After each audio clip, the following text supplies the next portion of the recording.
Comenzamos ahora lo que será nuestra primera clase asincrónica, el primer espacio de reflexión que intento construir sin demasiada experiencia al respecto para nuestro seminario de Filosofía y Estética de la Maestría en Arte y Sociedad Latinoamericana. Voy a empezar, si ustedes me permiten, con una cita de Nick Land, un autor contemporáneo, nacido en el año creo que 62.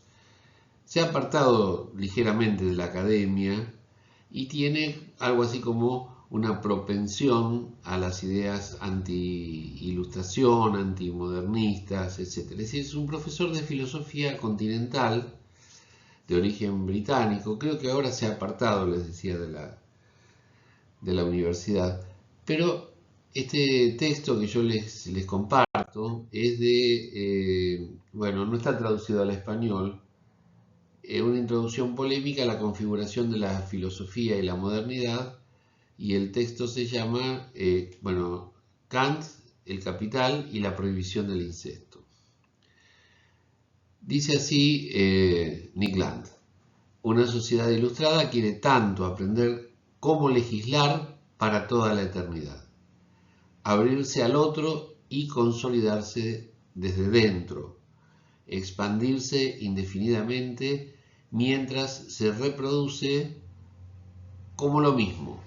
Su sueño último es crecer a la vez que permanece idéntica a lo que era, tocar al otro sin vulnerabilidad.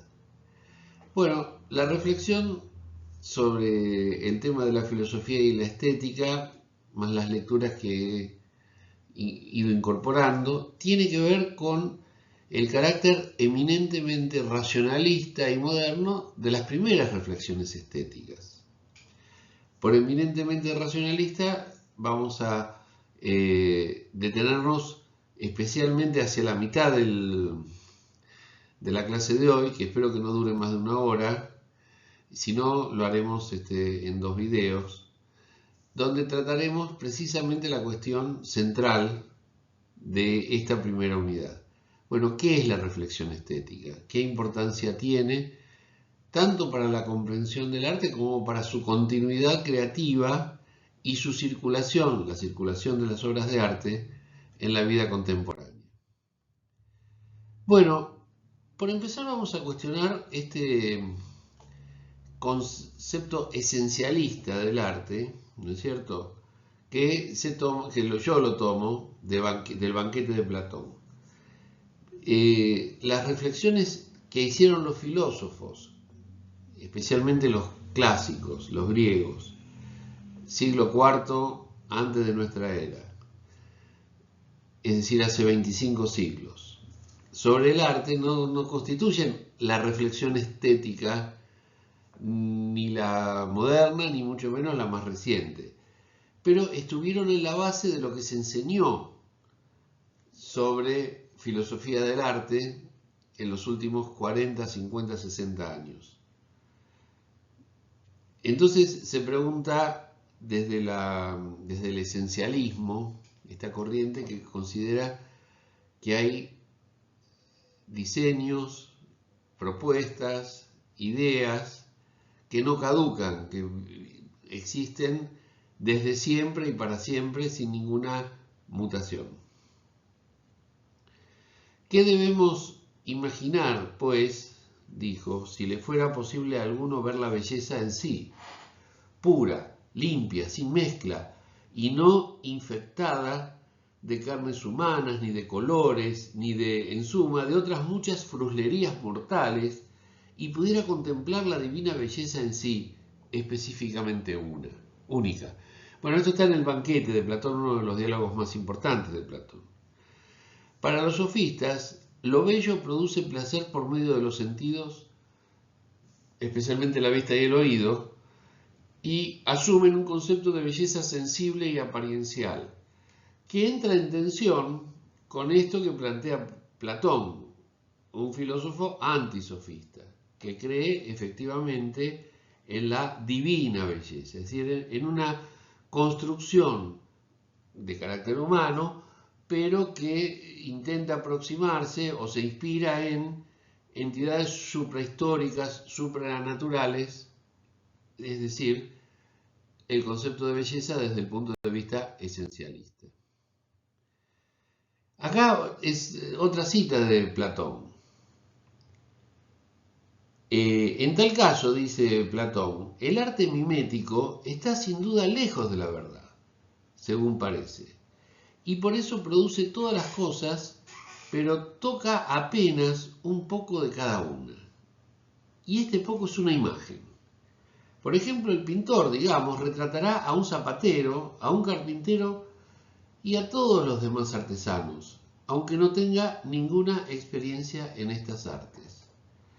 No obstante, si es un buen pintor, al retratar a un carpintero y mostrar su cuadro de lejos, engañará, fíjense a quiénes, a niños y a hombres insensatos, haciéndoles creer que la de esa imagen es la de un carpintero de verdad. La pintura y en general todo arte mimético realiza su obra lejos de la verdad. La mímesis es una trampa y se asocia con aquella parte de nosotros que está lejos de la sabiduría y que es su querida y amiga sin apuntar a nada sano ni verdadero. Bueno, como vemos, a Platón no le interesa la mímesis, no le interesa el arte, porque lo que le interesa es justamente el logos, que no se dejaría, desde el punto de vista platónico, expresar por el arte. Bueno, en esta trampa que tiende Platón para la posteridad, especialmente para este dogmatismo de carácter racional, de carácter filosófico, que ha intentado, con éxito relativo, auscultar la importancia del arte. Nuestro seminario quiere empezar desarmando estos prejuicios, ¿ok? Probablemente a nosotros estos prejuicios no nos lleguen, porque son antiguos, pero nos puede llegar a través de bibliografía que consultaremos y que es el subsuelo de la filosofía estética, de la filosofía del arte. Para Platón, entonces, el esfuerzo del filósofo consiste en el conocimiento de la verdad y la práctica de la virtud. Verdad, belleza y bien son tres entidades deseables, el bien, la verdad y la belleza, son entidades absolutas, objetivas, eternas, pero de carácter metafísico.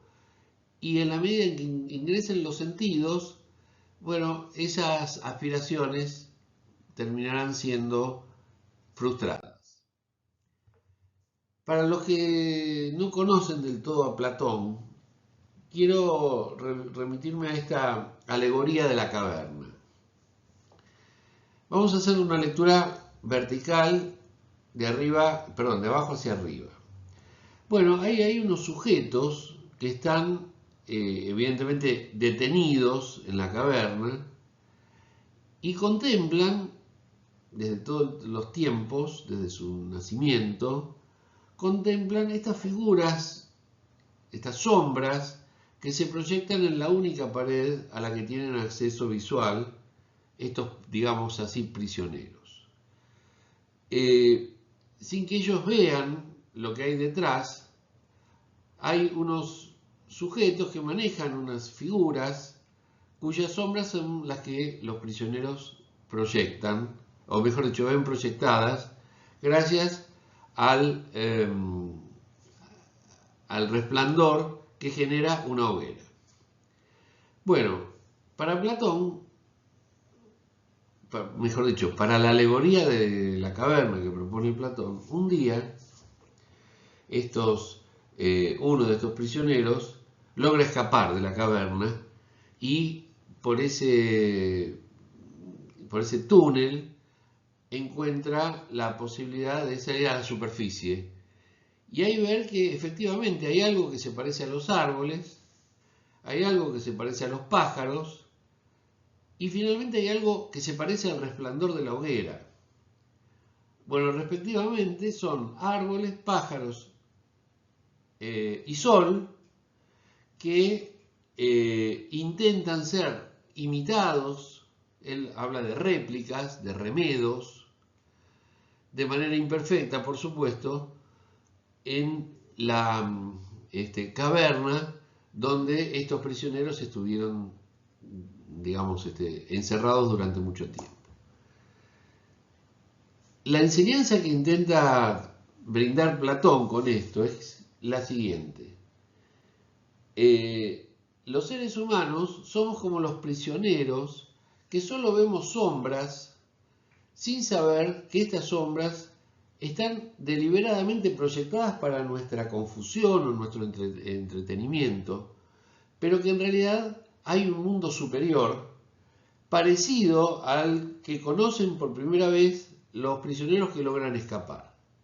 Solo que allí no se trata de un sol sensible, de un sol luminoso, sino de lo que Platón va a llamar la idea del bien.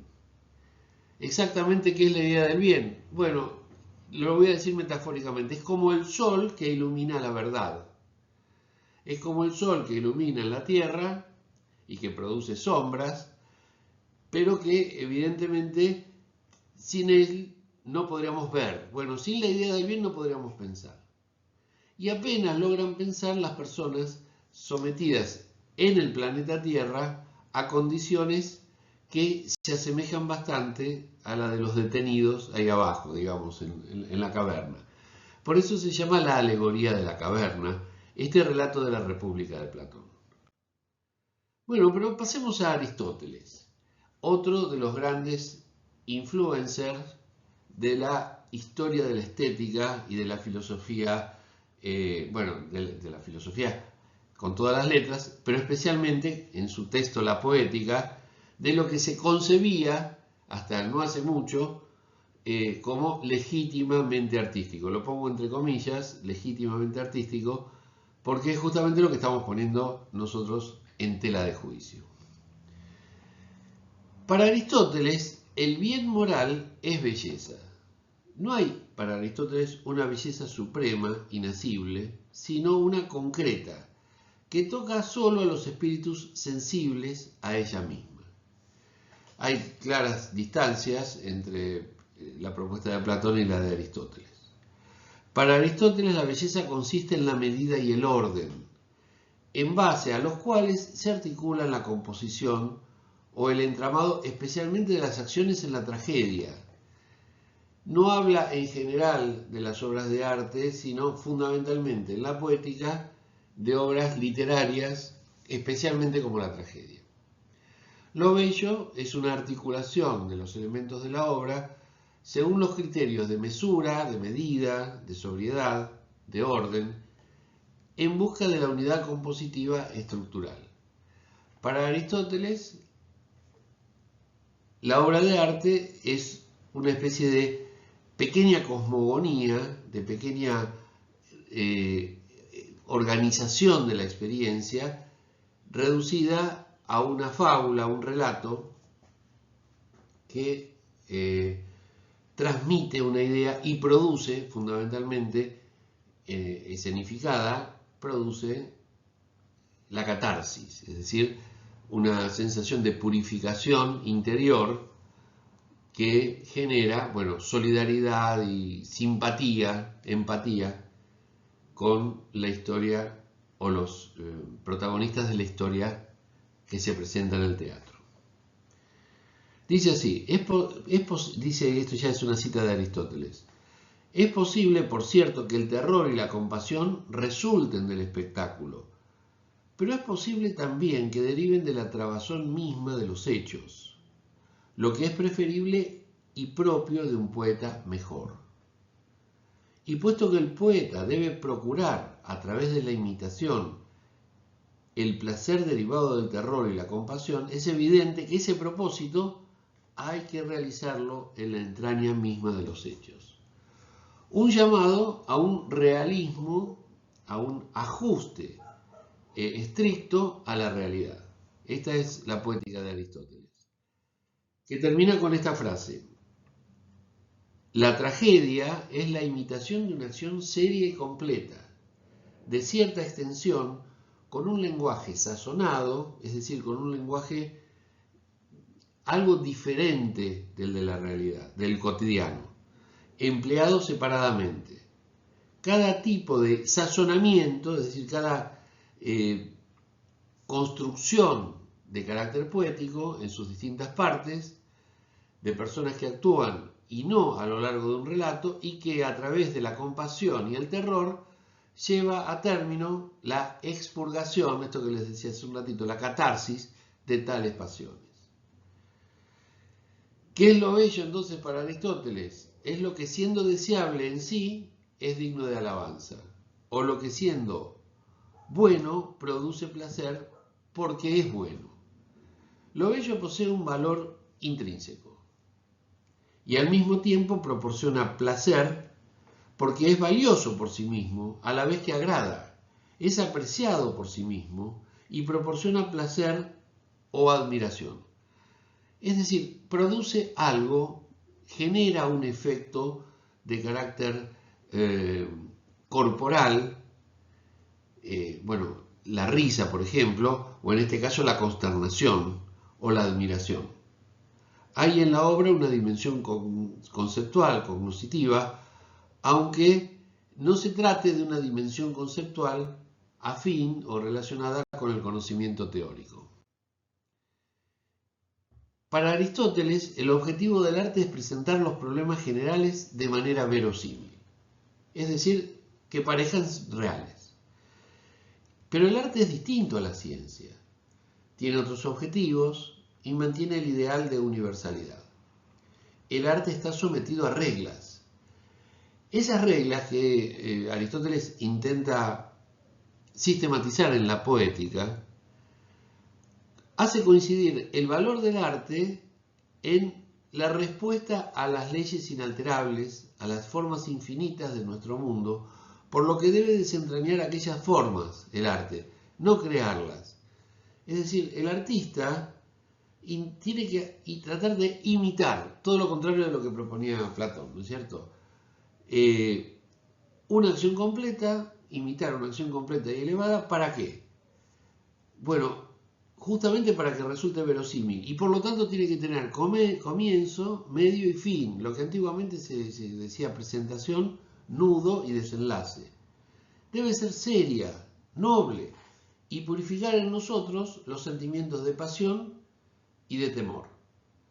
Especialmente a eso se llama catarsis, a esa purificación de los sentimientos de compasión y de temor. Vamos a tomar esta cuestión de Aristóteles, pero ya con una reflexión en los años 50, comienzos de los 60, nada menos que de Roland Barthes, autor de las mitologías, texto que, si bien ha quedado medio en el olvido, porque bueno, se trata de mitologías que tuvieron su apogeo al terminar la Segunda Guerra Mundial. Había otras esperanzas y otros sueños. Sin embargo, es muy importante esta cita que vamos a comentar. Dice Roland Barthes en las mitologías: creo que hoy día el automóvil es el equivalente bastante aproximado de las grandes catedrales góticas. Quiero decir, una gran creación de la época, concebida apasionadamente por artistas desconocidos, consumida en su imagen, si es que no en su uso, por todo un pueblo que se apropia con ella de un objeto perfectamente mágico. Está hablando del Citroën, no del Citroën 12B que nosotros conocemos, sino, la lástima que no puse en este PowerPoint, el Citroën que había salido originalmente a comienzos de los años 60. El nuevo Citroën cae manifiestamente del cielo en la medida en que se presenta de entrada como un objeto superlativo. no debemos olvidar que el objeto es el mejor portador de lo sobrenatural. Hay sencillamente en el objeto una perfección y a la vez una ausencia de origen, una clausura y una brillantez, una transformación de la vida en materia. No nos olvidemos que la materia es bastante más mágica que la vida. Y por último, un silencio que pertenece al orden de lo maravilloso. Bueno, está describiendo un automóvil que en aquella época era experimentado como un objeto mágico. Es decir, como un objeto que comunicaba a la materialidad cotidiana con lo superlativo, ¿sí?, del diseño, de la industria, del progreso, vamos, del capitalismo.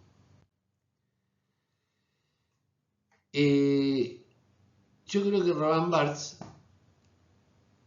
que había soportado la guerra como miembro de la resistencia en Francia ocupada por los alemanes, coincidiría con esta frase de Braidotti, del transhumanismo, cuya lectura está recomendada en general para este seminario.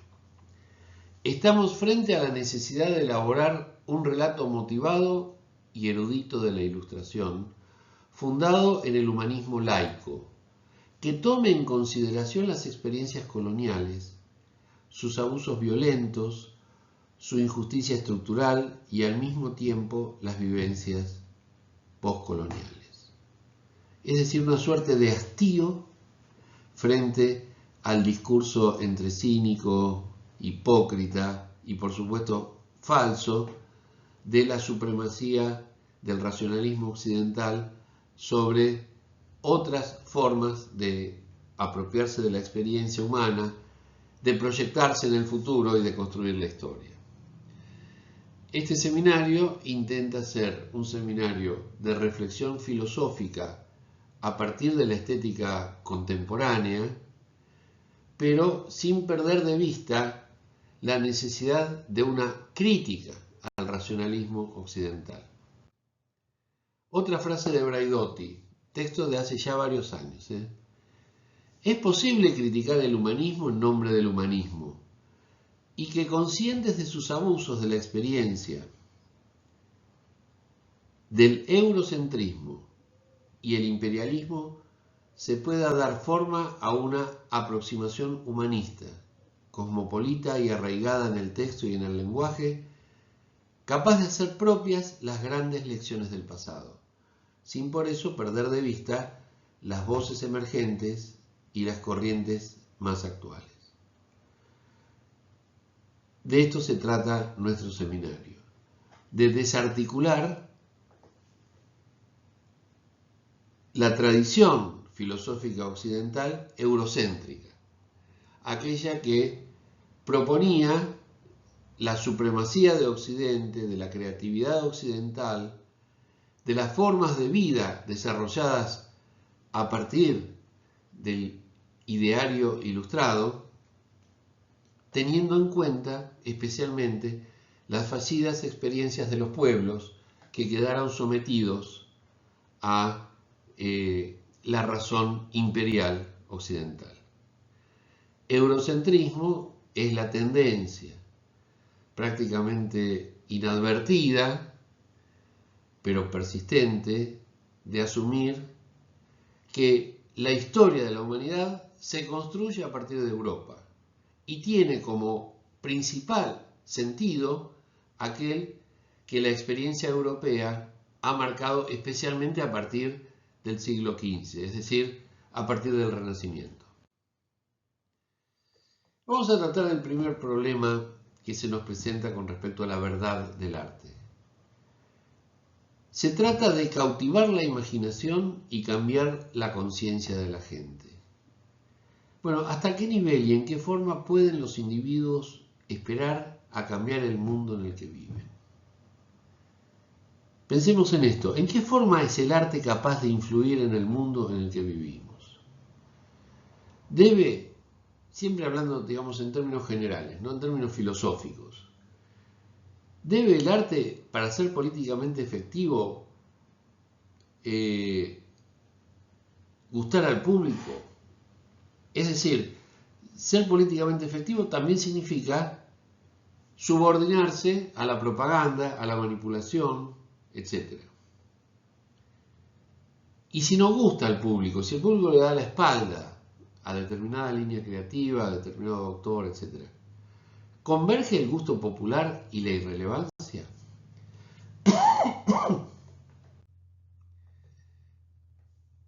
El segundo problema tiene que ver entonces con cambiar el mundo por el arte. ¿Se puede cambiar? ¿El arte puede renunciar a los contenidos ideológicos? ¿Debe hacerlo? O en todo caso, asumiendo la posición del arte en un sentido más tradicional del término técnico, es decir, el arte como una técnica, no tanto como una visión del mundo, sino como un conjunto de instrumentos que sirven, bueno, para armar, para imponer objetos. ¿El arte puede revelar la verdad del mundo tecnológicamente definido y el destino de los humanos dentro de este mundo? Son preguntas que conviene hacer, aunque no sé cómo responder, porque evidentemente a medida que se robustece el dominio tecnológico sobre la vida cotidiana, también las obras de arte quedan sometidas a esta suerte de transformación de plena accesibilidad que en cierta manera tergiversa el objetivo del arte de cambiar este mundo. Bueno, en los siguientes momentos el mundo que fue abierto por la obra de arte se vuelve a cerrar.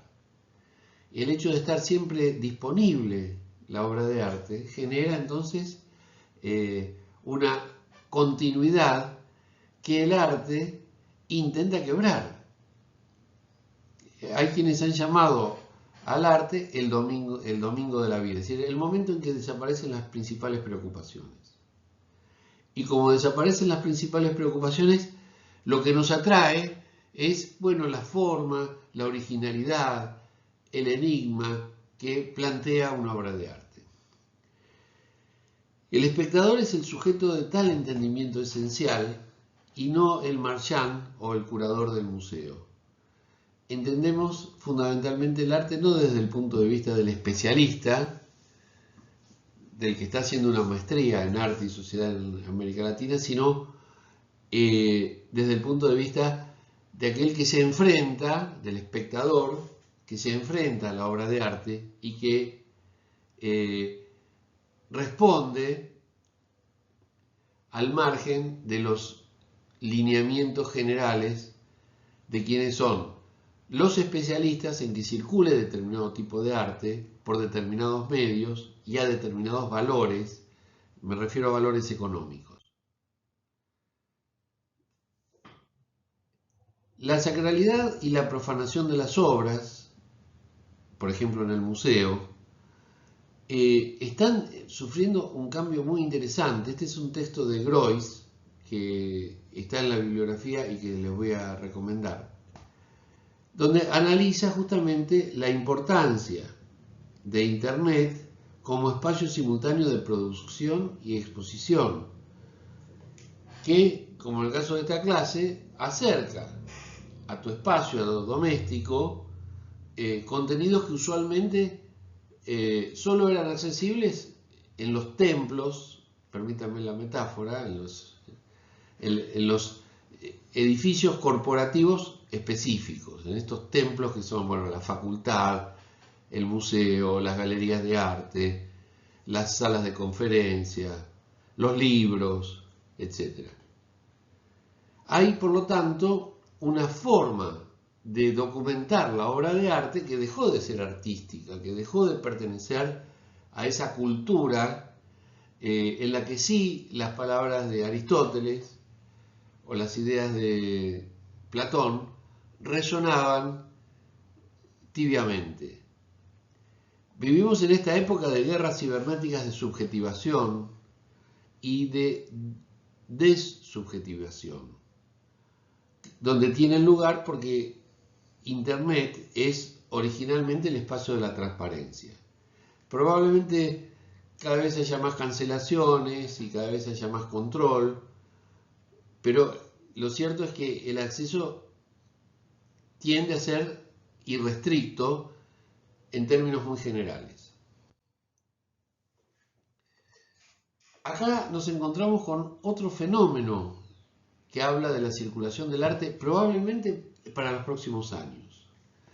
No solo su factura material en la pantalla, sino también su circulación fuera de los ámbitos de sacralidad y de documentación, como eran los museos.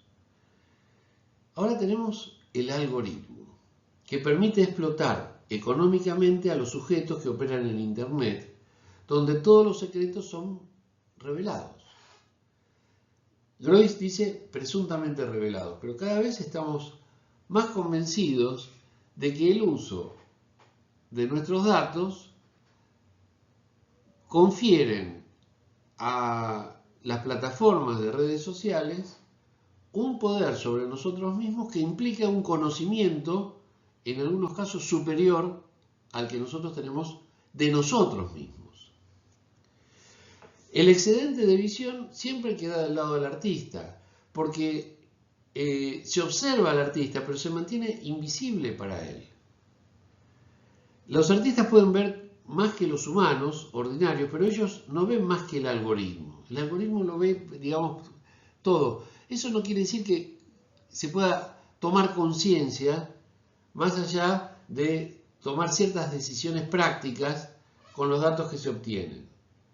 Pero la lucha contra la taxonomía social dominante no se ha emprendido todavía. Entre otras cosas porque son absolutamente opacos estos mecanismos de control que vemos constantemente empleados especialmente en las redes sociales.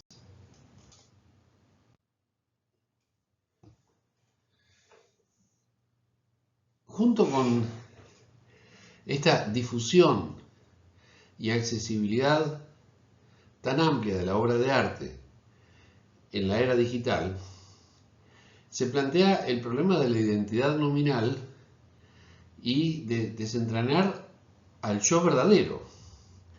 La cuestión de la identidad no es una cuestión de verdad, sino una cuestión de poder. ¿Quién tiene el poder sobre mi propia identidad? ¿Yo mismo o las redes sociales? ¿Yo mismo o la sociedad? ¿Quién ejerce control y soberanía sobre la taxonomía social? Sobre los mecanismos sociales de identificación. ¿Quiénes son? ¿Las instituciones estatales o yo mismo?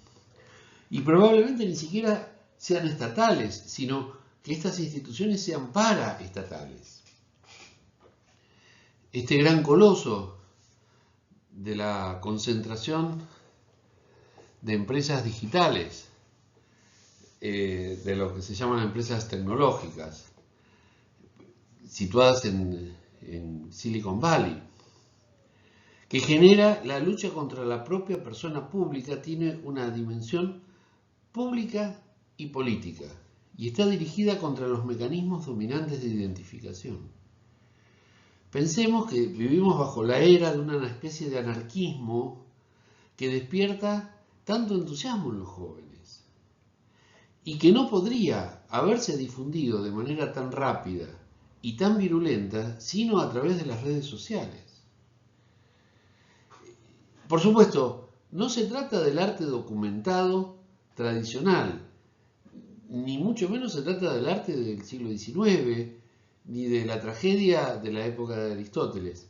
La continuidad de esta disciplina estética no afirma la existencia inmutable de estructuras o propuestas creativas que van más allá de los tiempos. Se trata justamente de ver en el conflicto, en la exacerbación de las crisis contemporáneas, Bueno, la disolución de la identidad nominal y la aparición de nuevas formas de control a partir de los algoritmos y a partir ya no de entidades estatales, sino de entidades que superan el poderío del Estado.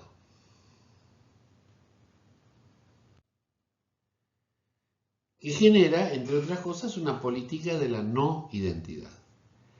El arte le dice a su espectador, ojo, yo no soy lo que crees que soy, en marcado contraste con el, bueno, yo soy el que soy. El deseo por la no identidad es, de hecho, un deseo genuinamente humano. Los animales, sin ir más lejos, aceptan su identidad, pero los animales humanos no, necesitan construir otras identidades.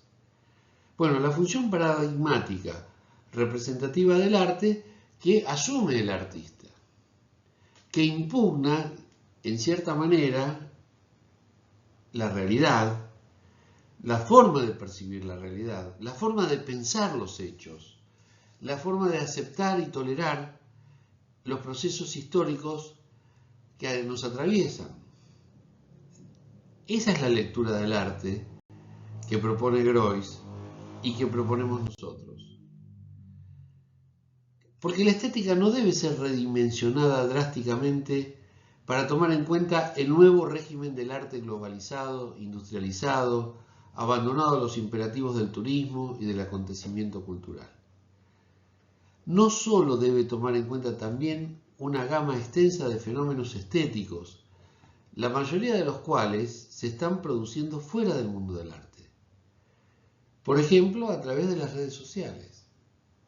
A la vez, la estética debe sumergirse en una filosofía del arte más ambiciosa, más ansiosa de producciones, de prácticas, de funciones y sobre todo sobre el enigma de la belleza y su devenir. Tal vez en este curso no tengamos claro qué es la belleza, porque justamente su carácter es enigmático.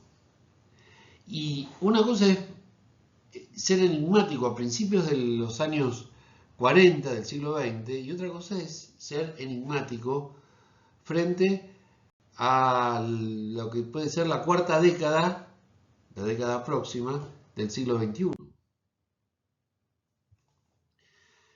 Estas proposiciones podrían ser como sugerencias de consolidación o de salvación de la estética, o al contrario, como la conclusión lógica que vamos a extraer de la constatación del fin de la estética y del fin de la necesidad de una renovación de la filosofía del arte. Intentar pensar con otras categorías. Lo esencial es que entendamos que con el cambio de régimen del arte debemos cambiar también nuestros paradigmas de aprehensión. Bueno, acá copié un facsímil de la primera edición o de una de las primeras ediciones de Alexander Gottlieb Baumgarten, a quien se lo considera padre o fundador de la estética contemporánea. Dice en su estética que es una teoría de la percepción. Aistesis en griego significa percepción. Dice Baumgarten, las cosas conocidas lo son por una facultad superior como objeto de la lógica, en tanto que las cosas percibidas los han de ser por una facultad inferior como su objeto o estética. Hay una dimensión de conocimiento, ¿sí? Facultad superior. Y una facultad inferior que se atiene al objeto perceptual. Esa es la estética. Y avanza. Entendemos por discurso una serie de palabras que designan representaciones enlazadas. Entendemos por representaciones sensibles las recibidas por la parte inferior de la facultad cognoscitiva. Una cosa es leer un discurso y otra cosa es estamos hablando del siglo XVIII, ¿no es cierto? Y otra cosa es ver las imágenes. En el siglo XXI, pero ya desde hace varias décadas, desde las últimas décadas del siglo XX, la aparición del discurso y la imagen en forma simultánea, el cine, sin ir más lejos, quiebra esta idea de la facultad superior y la facultad inferior.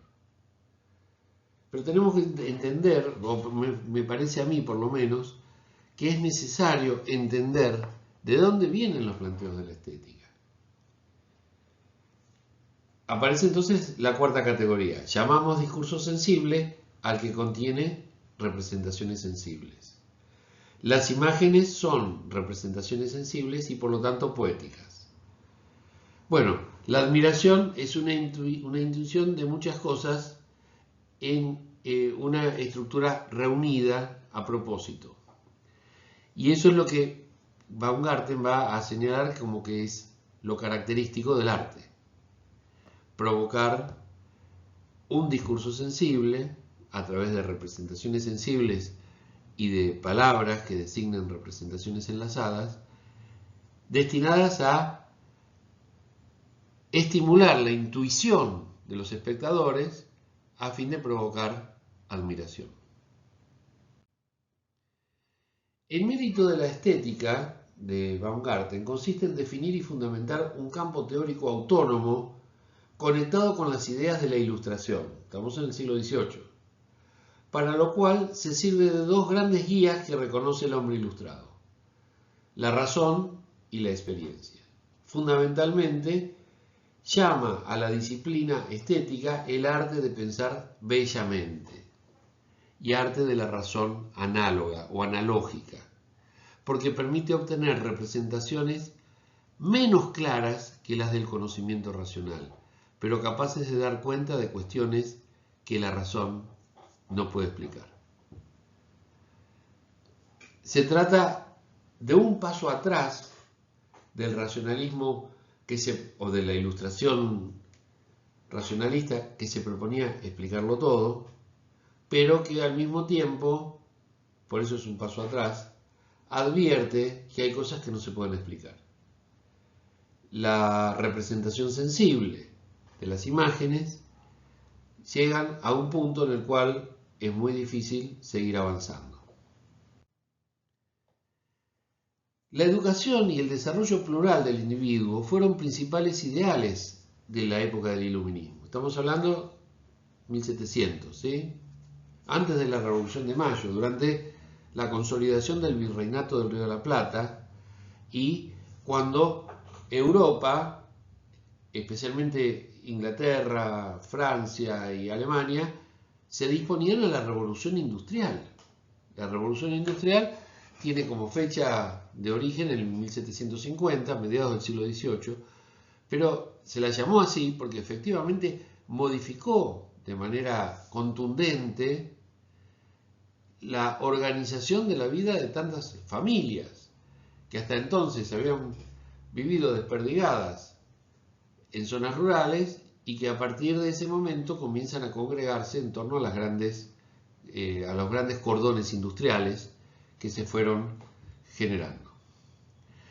La estética participa de la utopía ilustrada, de una praxis que guiada por la razón permite al hombre alcanzar la completa felicidad. Si hay un momento verdaderamente optimista de la historia cultural europea, es el siglo XVIII, cuando las grandes invenciones, por un lado, pero fundamentalmente las grandes conquistas y la afluencia de materiales preciosos, oro, plata, piedras preciosas, que vienen de las colonias y que aseguran el poderío europeo sobre el resto del planeta. Bueno, este es el momento en que la sociedad está cambiando, la sociedad occidental está cambiando. Aparece la estética y a ella se le encomienda la educación del gusto, la armonización de las fuerzas de la naturaleza y del instinto con las leyes de la razón. La estética fue una forma de disciplinar la subjetividad. El nuevo sujeto burgués, autónomo, producto social de la Ilustración, pero también de la Revolución Industrial y del inicio del inicio del capitalismo industrial, será el principal destinatario de esa utopía de felicidad. Y no podremos entender nunca el nuevo ideal ilustrado si nos olvidamos del protagonismo y ascenso de la burguesía autosuficiente, defensora de la propiedad privada y del individualismo, del ser dueño de sí. Si pueden, traten de conseguirse el texto La era del individuo tirano, o si no, búsquenlo en internet, que hay unas conferencias que ha venido a dar el autor Eric Sadin, se escribe Sadin, meses de febrero o marzo de este año, vino a la Argentina y expuso con bastante detalle ese ensayo tan interesante que se llama La era del individuo tirano, que con justa razón Sadin ubica en este momento, en este siglo XXI, como el momento pletórico de apogeo, pero cuyos inicios hunden sus raíces ahí en el siglo XVIII. Ahí aparece la estética, pero no es independiente de este movimiento, o por lo menos no mantiene con el movimiento ilustrado una distancia crítica, todo lo contrario. Bueno, acá tenemos a Edmund Burke, fíjense cuando muere, en 1797, vive casi todo el siglo XVIII. Burke escribe un texto muy importante para la historia de la estética, pero también para la historia de la filosofía en general, que es una investigación filosófica en torno al origen de las ideas de lo sublime y la belleza. Este facsímil que copié acá es de la séptima edición, que si no me equivoco fue de mediados del siglo XIX, digo bien. La pasión que produce lo que es grande y sublime en la naturaleza, cuando estas causas obran con mayor fuerza, es en el asombro. Y el asombro es aquel estado del alma en que todos sus movimientos se suspenden con cierto grado de horror. Lo sublime, ya vamos a ver algunas imágenes, es todo lo que es a propósito de cualquier modo para excitar las ideas de pena y de peligro, es decir, todo lo que de algún modo es terrible. Lo sublime versa acerca de objetos terribles, es decir, que provocan consternación, susto, miedo. Produce la más fuerte emoción que el ánimo es capaz de sentir. Las ideas de pena son mucho más poderosas que las que nos vienen de la razón, del placer. Es decir, en el arte tiene que reproducirse la experiencia de la inferioridad frente a ello que se presenta como tenebroso, gigante, poderoso y que produce justamente esta experiencia de lo sublime. Es interesante ver por qué obtiene esta conclusión. Fíjense, alguna de esta imagen pertenece al cuadro de Caspar David Friedrich, donde se presenta al caminante sobre un peñasco, en medio de, no se sabe bien si es el océano o cumbres borrascosas de una cordillera que están sometidas a la niebla matutina. El hombre de espalda frente a la inmensidad de la naturaleza. ¿Por qué estas ideas eran sublimes? Porque en ese momento de auge de la Ilustración, de control de las fuerzas energéticas que se conocían hasta ese momento, este momento de arrogancia de la humanidad frente a el poderío creciente, no solo sobre objetos de la naturaleza, animales y plantas, sino fundamentalmente No nos olvidemos que todas estas naciones son naciones esclavistas. Portugal, España, Francia, fundamentalmente Inglaterra, naciones que promueven la esclavitud para obtener ganancias más rápidas. Dice Burke, la grandeza de dimensiones es una poderosa causa de sublimidad. La extensión es de longitud, altura y profundidad. Yo estoy inclinado a pensar que la altura es menos grandiosa que la profundidad y que nos causa más impresión mirar hacia un precipicio que hacia un objeto de igual altura, dice Burke, pero no estoy seguro de eso. ¿Qué es lo que produce mayor experiencia o experiencia más intensa de lo sublime? ¿Mirar hacia arriba o mirar un precipicio? Bueno, lo sublime es entonces la sensibilidad recuperada que conlleva la importancia del concepto de lo sublime. Este concepto está asociado a los fenómenos grandiosos de la naturaleza y por analogía a ciertas obras artísticas. ¿Y cuáles eran las obras artísticas predominantes en esa época? Las que se escriben en el romanticismo. Y el romanticismo es una suerte de oposición cultural, intelectual, al racionalismo dominante. Las obras de las que parten estas definiciones están condensadas en las observaciones sobre el sentimiento de lo bello y lo sublime de Kant y el texto previo, Indagaciones filosóficas sobre el origen de nuestras ideas acerca de lo sublime y lo bello, de Burke.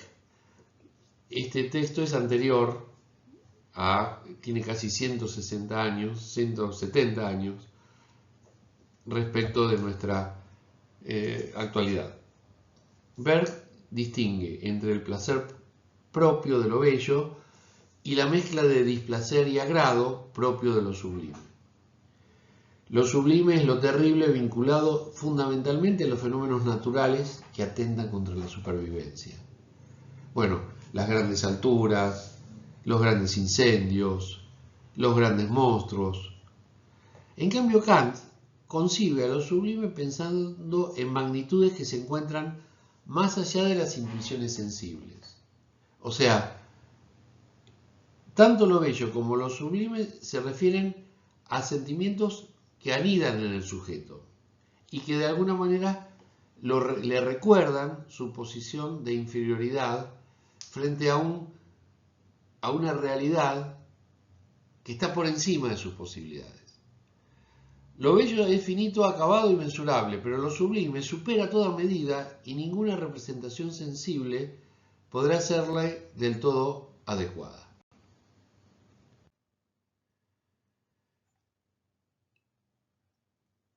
Esta es una definición de Burke. Llamo a la belleza cualidad social, porque cuando las mujeres y los hombres o los animales nos causan algún sentimiento de alegría y placer al mirarlos, nos inspiran sentimientos de ternura y afecto hacia ellos.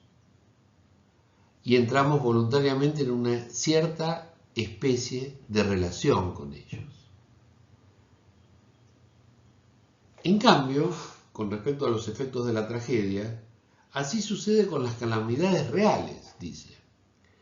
Creo que esa noción de que la realidad de una cosa nos causa una simple pena y que sin embargo nos deleita su representación, nace de que no distinguimos suficientemente lo que de ningún modo quisiéramos hacer de lo que anhelaríamos ver si alguna vez se hiciese. Y esa es la magia del arte, que nos atrapa y produce esos efectos, pero que nos deja con cierto resguardo respecto del peligro que deja de ser inminente al que nos invita. Este es un óleo de Albert Biestert de 1859. Un paisaje abierto, ¿sí? Una naturaleza pródiga de formas, de colores, de dimensiones. donde la infinidad es otra fuente de lo sublime, que nos recuerda nuestra inferioridad. Apenas hay cosas realmente infinitas que por su naturaleza pueden ser objeto de nuestros sentidos. Apenas lo vemos. Pero el cuadro de alguna forma atrapa todas estas imágenes, que son volátiles y que quedan ahí para siempre. La vista no es capaz de percibir los límites de alguna de estas cosas, genera la sensación de que es infinito. La magnificencia es igualmente un principio de sublimidad. La gran profusión de cosas espléndidas y apreciables por sí misma es magnífica. El cielo estrellado, aunque lo veamos tantas veces, dice Berg, nosotros ahora no vemos cielo estrellado porque la luminosidad artificial de nuestras ciudades nocturnas impide que podamos ver el cielo.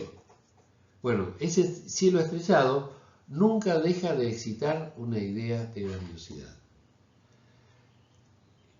Kant, no Berg, hizo poner en su lápida algo así como: nada me conmueve más y me genera tanta paz interior como la ley moral en mí y el cielo estrellado sobre mí. Esa idea de el hombre que alcanza lo absoluto viendo lo que sugieren las estrellas, pero fundamentalmente sintiendo el deber moral de cumplir a conciencia con la ley. Si no me engaño, dice Berg, gran parte de la preocupación que hay a favor de la belleza y de la sublimidad ha nacido tanto de que se haya observado que se hallan unas medidas de cuerpos bellos, como de que se ha creído erradamente que hay relación, que hay alguna relación entre la deformidad y la belleza. Volvemos a Kant. En la analítica de lo bello, considera Kant que hay un primer momento para el juicio justo. El juicio del gusto es estético. Para decidir si una cosa es bella o no lo es, dice Kant, no referimos la representación a un objeto por medio del entendimiento, sino al sujeto y al sentimiento de placer o de pena por medio de la imaginación. El entendimiento sería nuestra facultad para pensar con conceptos, la imaginación sería nuestra facultad para diseñar, de ahí la palabra imaginación, nuevas formas para objetos desconocidos. El juicio del gusto no es un juicio de conocimiento, no es lógico, sino que es estético, es decir, el principio que lo determina es puramente subjetivo. Lo bello es lo que se representa sin concepto, como el objeto de una satisfacción universal. Esta definición de lo bello tiene por objeto una satisfacción desnuda de todo interés. Algo a lo cual los filósofos del siglo XVIII enfatizaron mucho y muchas veces. El placer estético, la experiencia estética está ajena a toda preocupación, es ajena a todo interés. El examen de la cuestión de saber si en el juicio del gusto el sentimiento del placer precede al juicio formado sobre el objeto o si es al contrario. Lo bello es lo que agrada universalmente sin concepto. O sea, atraviesa esa coraza lógica que según Kant es el entendimiento humano. El juicio del gusto descansa sobre principios a priori, es decir, independientes de la experiencia. Bueno, hace un ratito dijimos, la estética fue encomendada para formar el gusto. Kant, el gusto de la gente, Kant entiende que no es necesario hacerlo. ¿Por qué? Porque el juicio del gusto, por el que un objeto no es declarado bello, sino con la condición de un concepto determinado, no es puro, siempre depende de la experiencia. Y esa experiencia genera dos especies de belleza. La belleza libre, que es en latín llamada la pulcritud vaga y la simple belleza adherente, que es la pulcritud adherens. La diferencia entre estas dos formas de belleza marcan justamente el ideal de la belleza. Debemos notar bien que la belleza que se debe buscar un ideal no puede ser belleza vaga, sino la que es determinada, la que es entonces adherente. Como para cerrar este tema, la Ilustración postula como una cuestión central la universalidad del gusto, algo que hoy costaría aceptar. El gusto entendido como capacidad específica del hombre que se ocupa del discernimiento de la belleza. Todos tenemos experiencia de lo bello por tener naturaleza humana común. Esto es lo que de alguna forma sugiere Kant. El subjetivismo señala que el gusto como capacidad o sentido diferenciado, como estado psíquico específico reservado al discernimiento de la belleza, no quedaría invalidada por la universalidad, aunque haya variaciones en la percepción de la belleza. Lo que sí hay es un proceso de discrepancias en el gusto. Los expertos, la crítica, son quienes decidirán. Y finalmente, el desinterés estético, presentado como un reto a la ideología burguesa de la posesión.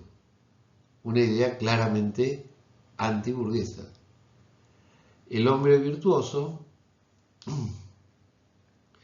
es considerado como un espectador entregado a la contemplación de la belleza. Este acto se antepone al deseo de poseer o de usar el objeto, de esa pretensión utilitarista tan característica de la actitud burguesa. Aparece entonces el único propósito de verse recompensado por el acto mismo de la contemplación. Este se antepone al deseo de poseer o usar el objeto. Se antepone al utilitarismo. La belleza entonces queda separada del mundo del comercio, del mundo de la industria, del mundo de las finanzas.